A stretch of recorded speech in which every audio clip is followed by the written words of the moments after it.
épisode 24 de la série sur le simplicisme. La fin du monde et la résurrection depuis toujours. L'homme se pose la question de la fin. Fin de sa vie, fin de son époque, fin du monde. Cette interrogation traverse les civilisations, les religions et les consciences. Mais dans le Coran, cette fin n'est ni un mythe, ni une simple hypothèse. Elle est une certitude, une promesse divine, inscrite dans l'ordre même de la création. Le Coran parle de l'heure avec gravité. Elle viendra soudainement, et nul ne pourra la repousser. Dans la perspective du simplicisme, cette annonce n'a pas pour but de nourrir la panique, mais d'éveiller la lucidité. Tout ce qui a un commencement aura une fin, et cette fin ne conduit pas au néant, mais au retour vers Dieu, à la résurrection, puis à la justice parfaite. Le Coran affirme sans détour que l'heure viendra. L'heure arrivera. Il n'y a aucun doute à son sujet, mais la plupart des gens n'y croient pas. Et encore, l'heure viendra. Il n'y a pas de doute à ce sujet, et Dieu ressuscitera ceux qui sont dans les tombeaux. Ce n'est pas une image, ni une possibilité, mais une certitude. Pourtant, si l'heure est certaine, sa date demeure cachée, non par oubli, mais par sagesse, car l'incertitude oblige l'homme à vivre dans la vigilance et non dans la planification confortable. Le Coran tranche. Il t'interroge au sujet de l'heure. Quand viendra-t-elle? Dis, seul mon Seigneur en a connaissance. Lui seul en dévoilera le moment. Et il rappelle aussi, l'heure viendra soudainement. Ainsi, l'heure n'est pas lointaine. Elle est imprévisible. Et c'est cette imprévisibilité qui fait de la vie une épreuve réelle. Le Coran décrit également un monde qui se déséquilibre lorsque l'humanité oublie Dieu. Il ne s'agit pas seulement d'une crise sociale, mais d'une fracture spirituelle. La corruption est apparue sur terre et sur mer à cause de ce que les mains des gens ont acquis. L'ordre moral se relâche, la foi devient superficielle, la vérité révélée est tournée en dérision. Et malgré les avertissements, beaucoup restent distraits. Le Coran pose alors une question tranchante. Qu'attendent-ils sinon l'heure, qu'elle leur vienne à l'improviste? Le cœur du message est simple. Les signes existent, mais l'aveuglement volontaire est plus dangereux que l'ignorance. Et c'est souvent dans l'insouciance générale que l'heure surgit. Quand elle arrive, ce n'est pas seulement la société humaine qui tremble, c'est l'univers entier. Le Coran décrit l'effondrement des repères les plus stables.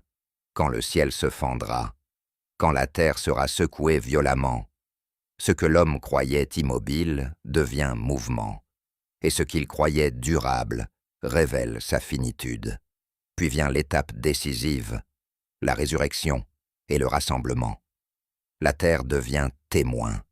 Ce jour-là, elle racontera son histoire. Les tombes s'ouvrent. Les tombes seront bouleversées. Et l'humanité est rappelée d'un seul élan. Le jour où ils sortiront des tombes, en hâte, comme s'ils se précipitaient vers des pierres dressées. Du premier au dernier, personne ne manque à l'appel. Ce n'est plus l'histoire des peuples, mais l'histoire de chaque vie. Ce jour-là, l'injustice ne peut plus se cacher. La vérité n'est plus discutée, elle est vue. Le Coran donne une mesure absolue de justice. Quiconque aura fait le poids d'un atome de bien le verra, et quiconque aura fait le poids d'un atome de mal le verra.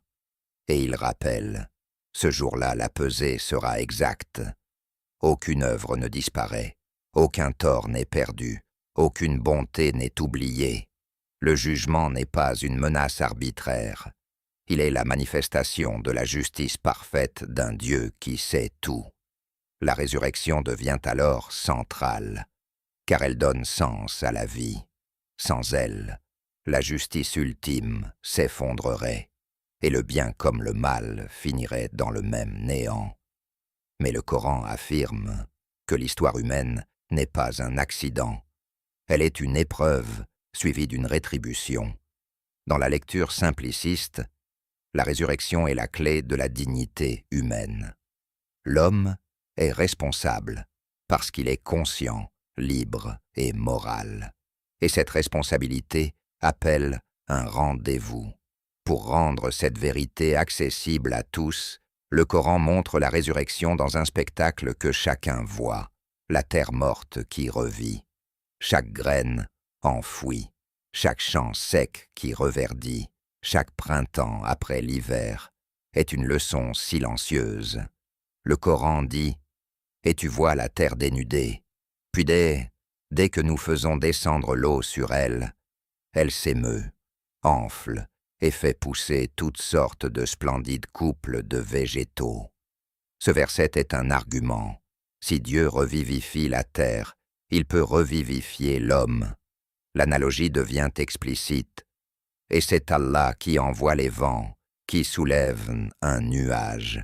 Puis nous le conduisons vers une contrée morte, et par lui, nous redonnons la vie à la terre après sa mort. Ainsi se fera la résurrection.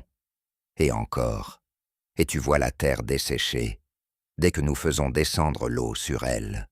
Elle s'émeut, se gonfle, et fait pousser toutes sortes de splendides couples de végétaux. Cela, car Allah est la vérité. C'est lui qui redonne la vie aux morts. La nature devient un livre ouvert. Dieu parle par les saisons, par la pluie, par la germination. Et le Coran rappelle l'axe final. C'est lui qui donne la vie et donne la mort. Et c'est à lui que vous serez ramenés. Ainsi, ces vérités convergent vers une conclusion simple. L'heure est certaine, mais son moment est caché. Le monde finira, non dans le néant, mais dans l'accomplissement.